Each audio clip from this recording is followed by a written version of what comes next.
Hey everybody, it's Taki 117 back with Taki's Space Program. Last episode we built this monster, now it's time to watch it fly.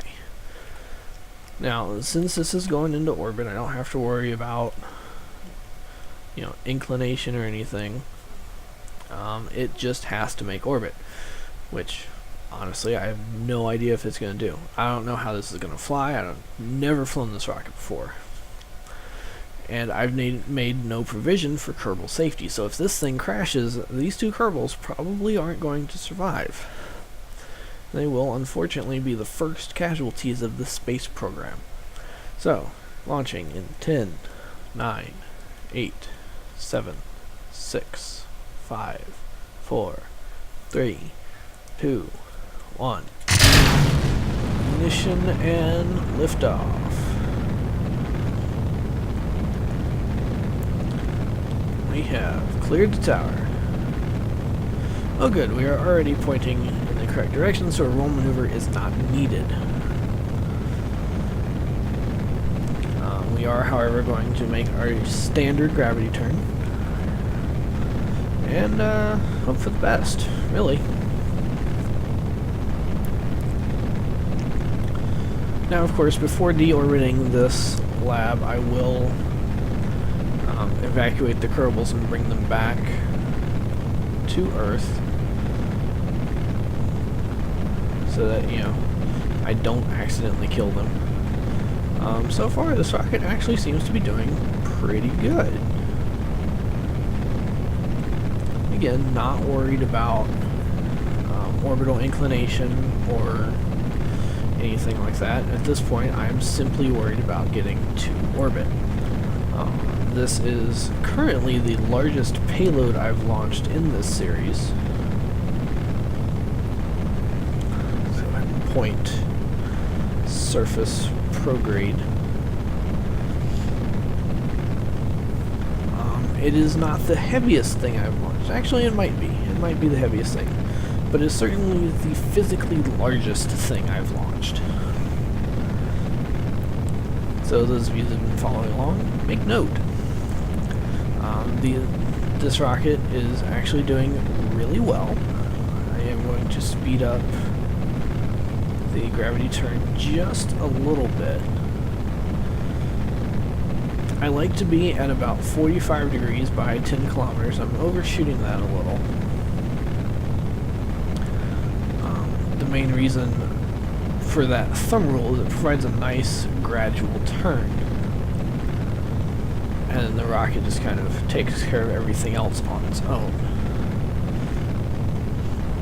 I am going to burn out here in about 40 seconds, so hopefully I can get going high enough that I can simply coast to orbit, perform an orbital insertion with my second stage, versus trying to boost my apoapsis and then also performing an orbital insertion. I had to do a launch pad upgrade to get this rocket, airborne because it is so heavy, or actually it's so tall, the launch pad couldn't support it. There you go. We've switched over to orbital velocity.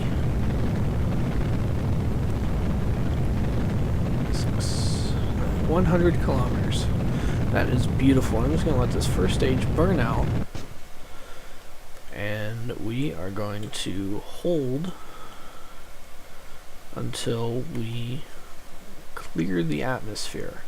I don't want to jettison this first stage inside the atmosphere because I'm afraid that the aerodynamic forces are going to cause this rocket to flip over. And there we go, outside of the atmosphere. Point prograde. Jettison our first stage. We are going to activate our second stage engines, and then jettison our fairing.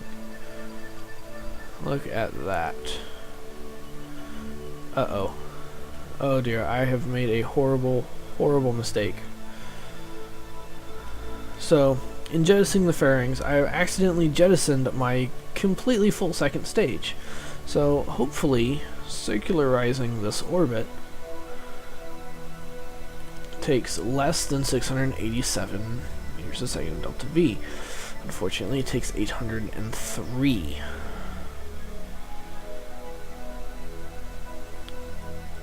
So, but fortunately that is to circularize, not to make orbit. So I'm going to see if I can maintain orbit with the 687. I cannot. Okay.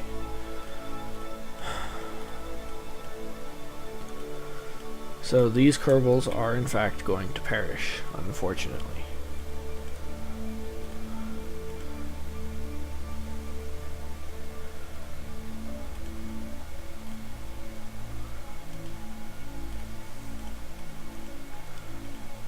So I want to force roll 90 degrees so that my solar panels get the most sun. There we go.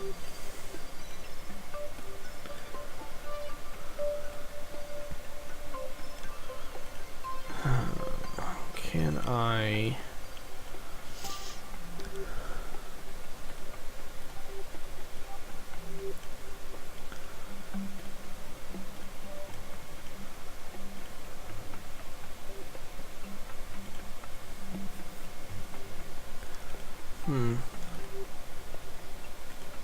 Oh dear.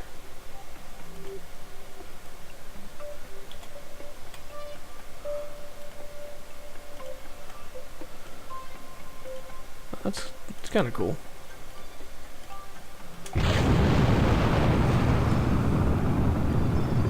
Firing up this engine, and I'm just gonna go as long as it'll let me.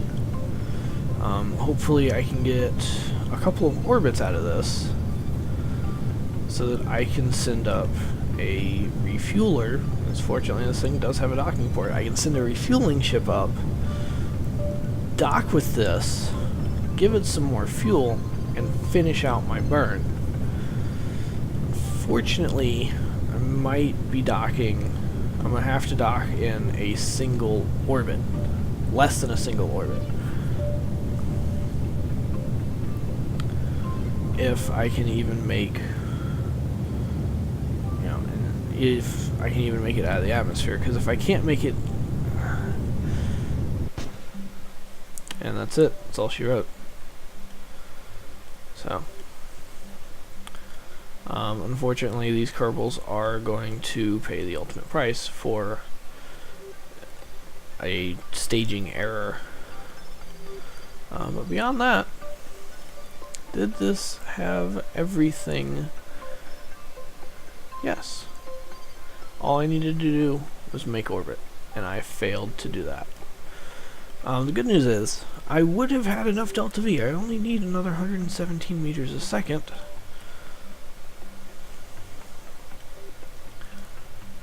I can EVA. Okay. We are going to try something crazy. I'm going to EVA my Kerbal.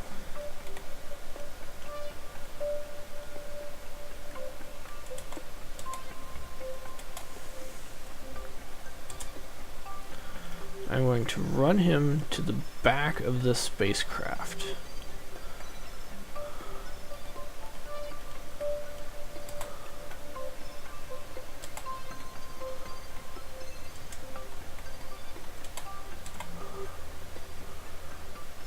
I need my resource window up for this. And I'm going to push. And as you can see, I am adding a little bit of velocity. Unfortunately, I don't think it's going to be enough.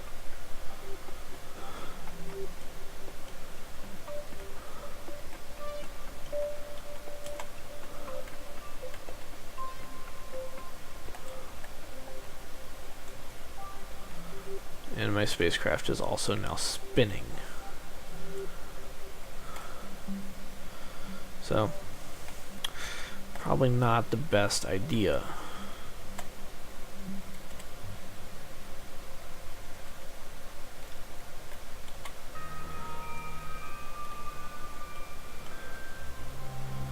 Actually, I'll point towards the node.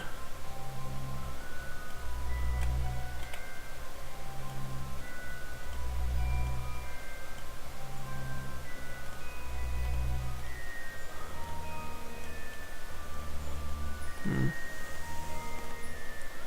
I'm going to remove all nodes. Yeah, that did not get me nearly enough delta V. So instead, to watch as these two kerbals crash into somewhere in Asia. Or no. Madagascar, probably.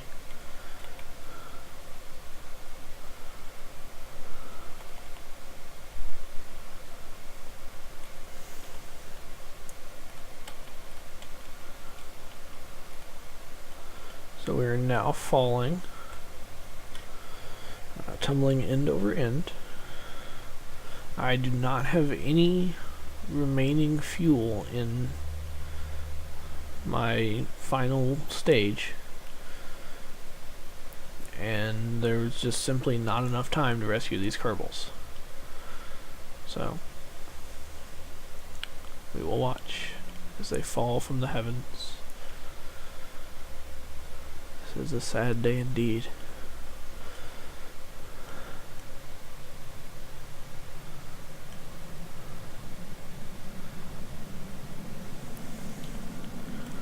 Although,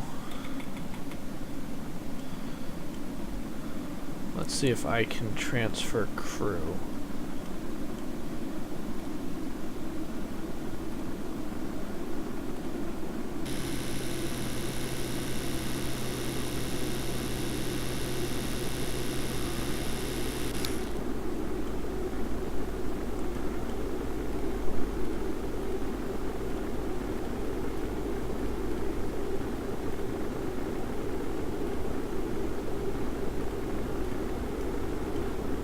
Might actually make it.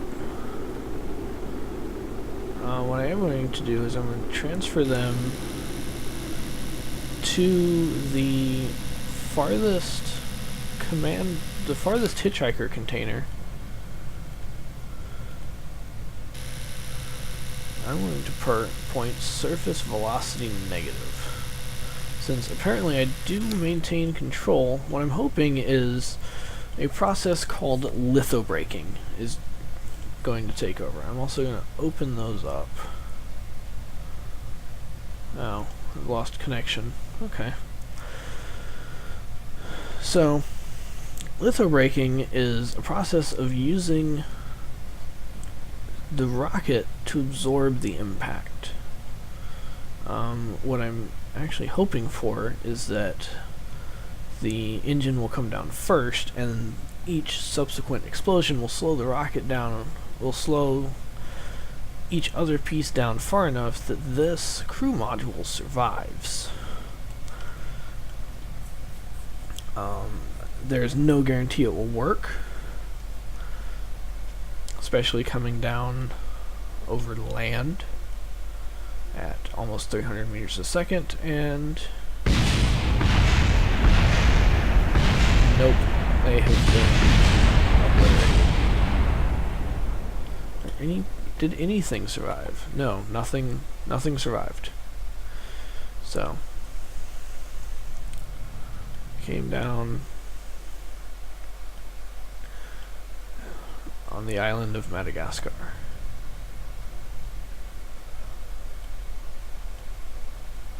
So we will return to the Space Center. Let's see, yes.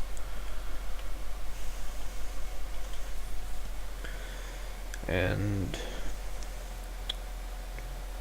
try again.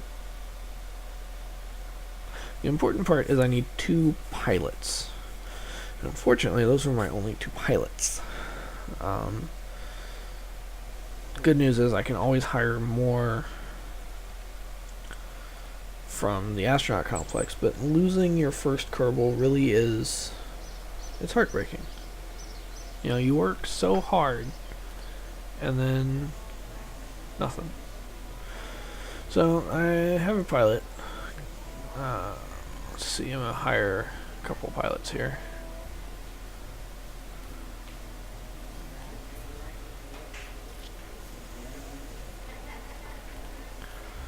Eh, 92,000.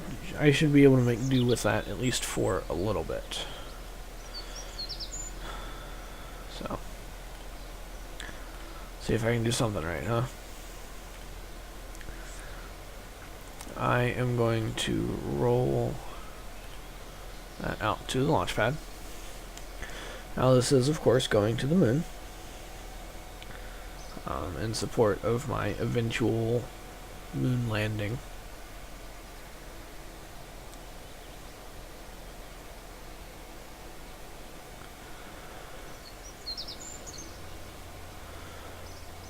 No, still gotta keep warping there. Rolling out, and then we are going to recondition the launch pad.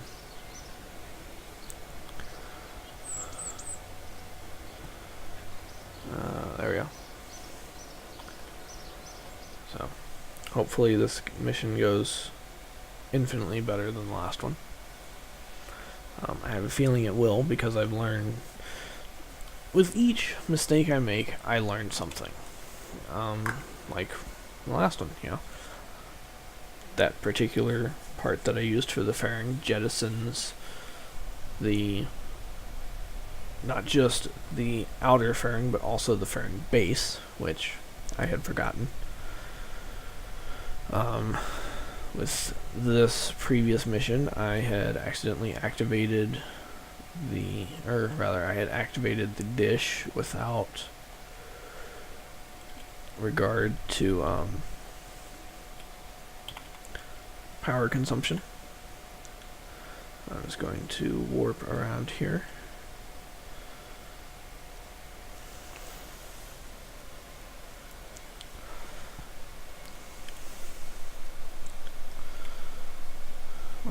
Three.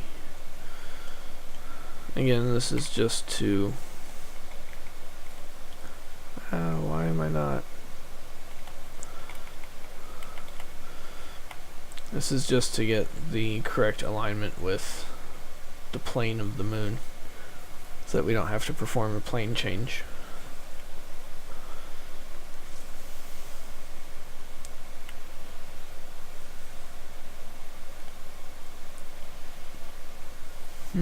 Wow. Warped so much that one of my other builds had completed. So here we go. Relative inclination is dropping.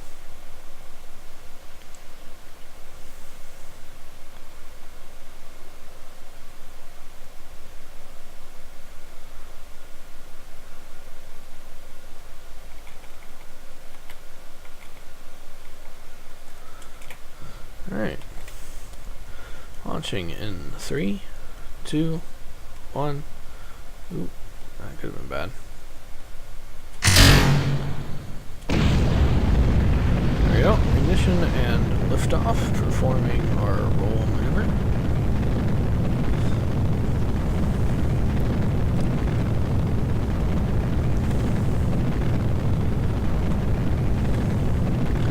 As we ascend, we remember those that have given their lives for the cause of space exploration. They will, of course, be missed. Eventually. I mean, and, you know, I'll get over it at some point.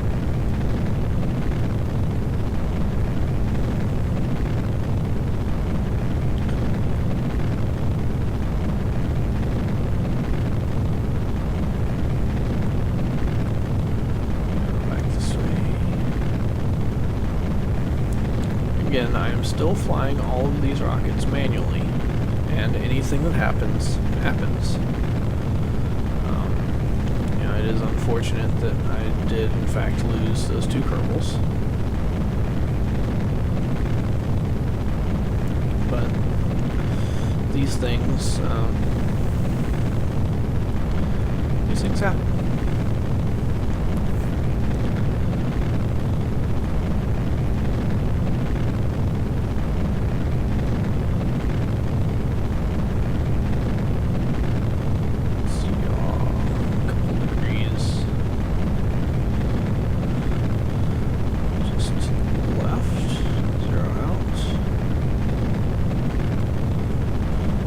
And the main reason I'm yawing is to keep this less than about half a degree.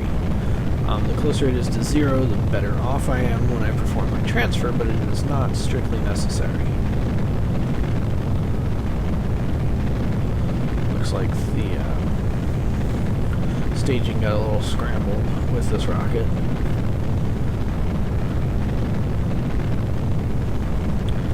Beautiful view of the United States East Coast and Florida. Nice haze of a sunrise over there.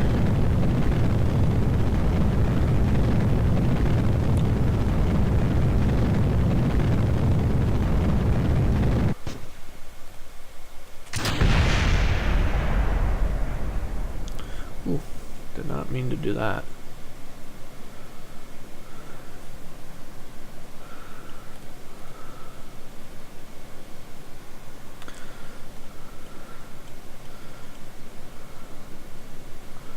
Once again, I'm going to a 200-kilometer orbit.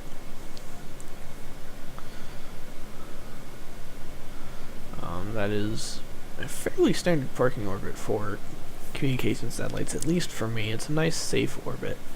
I don't really have to worry about a whole lot of debris there.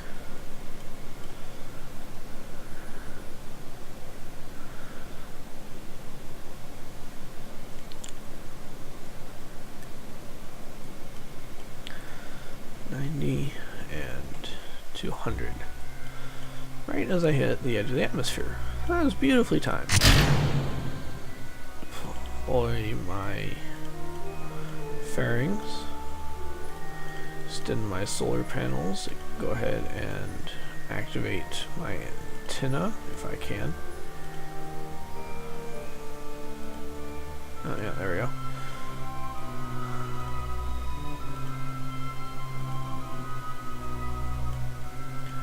Activate at least one of these, preferably both. Does not look like it wants me to activate this antenna. Strange. Oh, there it goes. There we go. Activate that antenna. And circularize at the next apoapsis. It's going to cost me 440 meters a second of delta V. And this is why a good ascent path is important, because it reduces the amount of delta V required to get to a stable orbit. So we are going to circularize, and then we are going to plan our transfer to the moon. But that transfer is going to have to wait until next episode.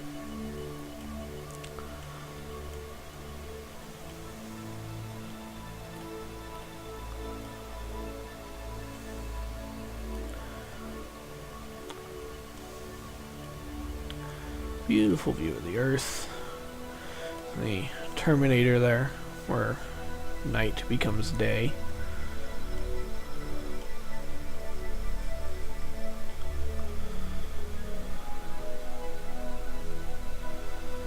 Ready to fire up the engines here.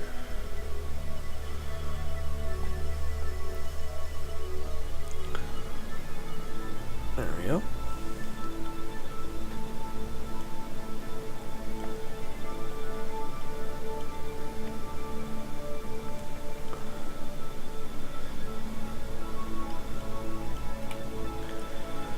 And enjoy the view.